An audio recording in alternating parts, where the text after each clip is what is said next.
Today's 300 repetitions, my dear brother Savage, have been paid in full, and this is what the fuck I did. I started off with doing Savage uppercuts together with the adjustable Macebell from our partner CK Maceworks that you can find more information about in the link in our description. The second movement for today is 50 on my favorite movements, the shield cast into a standing uppercut. The reason why I like this so much is because you hit so many different planes in every single repetition. Our body can move in 3 different planes: the transverse plane, sagittal, and the frontal plane. So already we're up to 150 repetitions. Next up, I did 100 of this movement. Many hate it. I fucking love it because it's so efficient.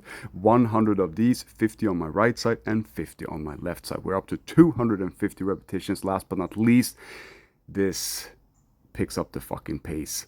Boom, shield cast, bam, into a squat, down, switch side, shield cast into a squat. And I did 50 of these to summarize today's 300 repetitions. I am here for you, and let's fucking go.